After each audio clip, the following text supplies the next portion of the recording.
friends, I am Sanjeet and you are most welcome to your own channel Facts of Facts, #Facts. So let's learn, grow and shine together. So what we are waiting for? Let's get started.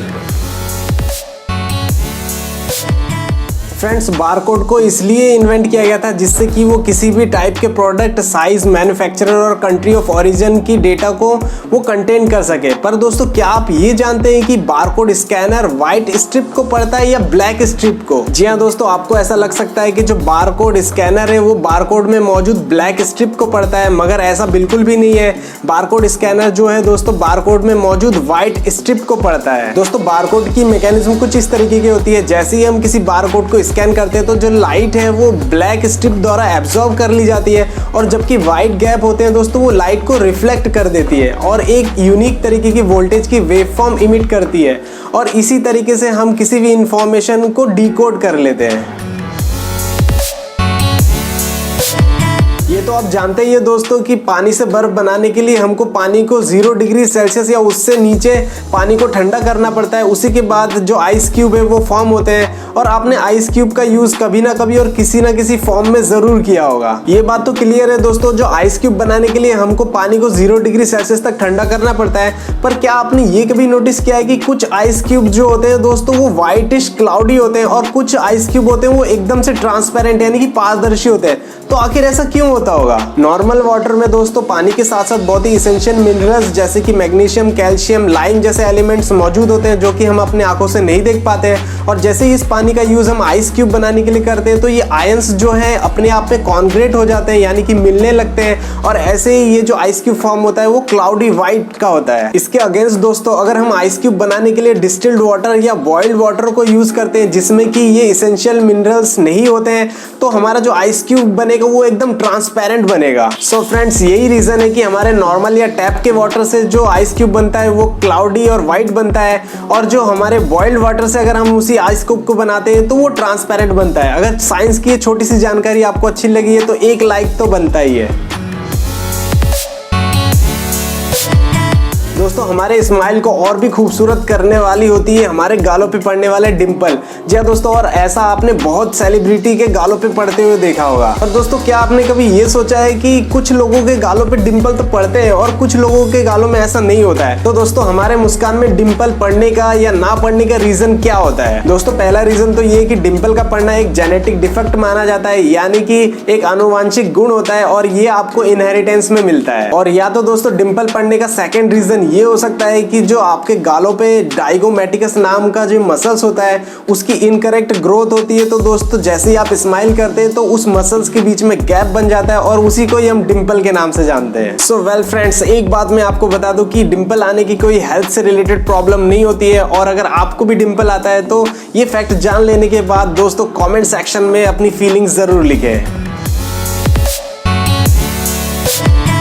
Friends, अगर आपने कभी aeroplane में travel किया होगा तो आपने ये notice जरूर किया होगा कि जो उनकी सीटें होती हैं वो नीले कलर की होती है। पर क्या दोस्तों, आपको ऐसा लगता है कि नीले कलर की सीटें इसलिए होती है क्योंकि जो एरोप्लेन है वो नीले आसमान में उड़ता है? तो दोस्तों, आपको वीडियो आगे तक देखने की जरूरत है। तो दोस्तों, ये बात साइंटिफिकली प्रूवन है, जिनको एरोफोबिया होता है यानी कि ऊंचाई से डर लगने लगता है, तो दोस्तों उनके लिए ब्लू यानी कि नीला रंग जो होता है वो उनके बेचैनी को और उनके डर को कम करने के लिए हेल्प करता है। और इसके अलावा दोस्तों, जो ब्लू कलर होता है वो आई प्लीजिंग होती है, यानी कि ये हमारे दिमाग को बहुत हद तक शांत रखने में मदद करती है। तो दोस्तों, यही रीजन है कि आज के कमर्शियल एविएशन सेक्टर में दोस्तों ब्लू रंग की सीट का यूज किया जाता है। तो फ्रेंड्स, अगर आप ऐसे ही क्रूशियल और इंटरेस्टिंग फैक्ट जानना चाहते हैं तो #फैक्ट को अभी सब्सक्राइब कर ले और बेल आइकन को बिल्कुल दबाना ना भूलें, जिससे कि आपको कोई भी अपकमिंग वीडियो मिस ना हो सके।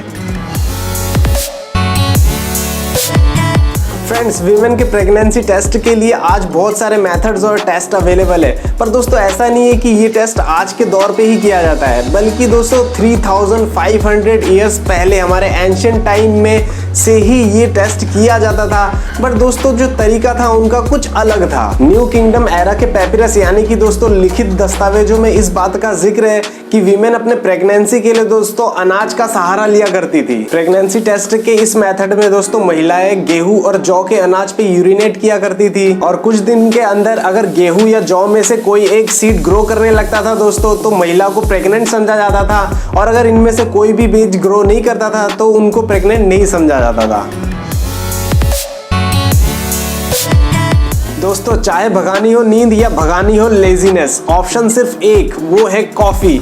अगर आप एक कॉफी लवर है दोस्तों तो ये काम आपके लिए कॉफी चुटकियों में कर सकती है। पर क्या आप ये जानते हैं कि दुनिया की सबसे स्ट्रॉन्गेस्ट कॉफी कौन सी है, और आप अगर उसको पिएंगे तो कई दिन तक हो सकता है कि आपकी वो नींद ही उड़ा दे। फ्रेंड्स, डेथ विश कॉफी को अब तक का दुनिया का सबसे स्ट्रॉन्गेस्ट कॉफी माना जाता है। क्या आपको भी इसका नाम सुन के डर लग रहा है तो कमेंट में जरूर लिखें। ये कॉफी कितनी स्ट्रॉन्ग है इस बात का पता इससे लगाया जा सकता है दोस्तों कि नॉर्मल जो घर में हम कॉफी पीते हैं उसमें कैफीन की मात्रा जो होती है वो 40 से 50 मिलीग्राम तक की होती है। बट जो ये डेथ विश कॉफी में जो कैफीन की मात्रा होती है दोस्तों वो 650 से लेके 728 मिलीग्राम तक की हो सकती है। तो क्या आप भी दुनिया के सबसे स्ट्रॉन्गेस्ट कॉफी का चैलेंज लेना पसंद करेंगे? ट्रैफिक में स्ट्रीट पार करना दोस्तों एक बहुत ही जोखिम से भरा काम रहता है, और जब तक हमको ग्रीन सिग्नल नहीं मिलता है तो हम बोर भी होने लगते हैं। ट्रैफिक के ग्रीन सिग्नल का वेट करते करते आप बोर ना हो जाए दोस्तों, इसके लिए जर्मन ने स्ट्रीट के दोनों side ping pong game install किया है जिससे कि आपको बोरियत फील नहीं होगी। इंटरेस्टिंग बात ये है दोस्तों, ये गेम लाइव होता है, यानी कि आप और आपके अपोनेंट जो कि ग्रीन सिग्नल का वेट कर रहे हैं दोनों इसको खेल सकते हैं, और कब तक रेड सिग्नल रहेगा ये भी उसमें डेफिनेटली बता दिया जाता है। दोस्तों हम रोज अपने आसपास चिड़ियों को चहचहाते हुए देखते हैं, पर दोस्तों क्या आप जानते हैं कि एक चिड़िया ऐसी भी है जो कि अपने डांसिंग मूव के लिए बहुत ज्यादा फेमस है। मोस्टली नॉर्थ अमेरिका में पाए जाने वाले इस छोटी से पक्षी का नाम दोस्तों अमेरिकन वुडकॉक है, और ये सिर्फ अकेली ही डांस नहीं करती बल्कि अपनी डांस की ट्रेनिंग अपने बच्चों को भी देती है। एक्चुअली दोस्तों जब भी ये बर्ड जमीन पे चलते हैं तो अपना पूरे बॉडी का वेट जो है ये अपने टांगों पे ला देते हैं, जिससे कि प्रेशर की वजह से दोस्तों जो सरफेस पे जो भी कीड़े मकोड़े होते हैं वो ऊपर आने लगते हैं और ये उसको खा लेते हैं और अपना पेट भर लेते हैं। तो दोस्तों डांसिंग बर्ड के खाना खाने का ये क्यूट तरीका अगर आपको बेहद ही पसंद आया होगा तो लाइक कर दे, और इस चैनल को मोटिवेट करने के लिए सब्सक्राइब कर दे और बेल आइकन भी ऑन करना ना भूलें।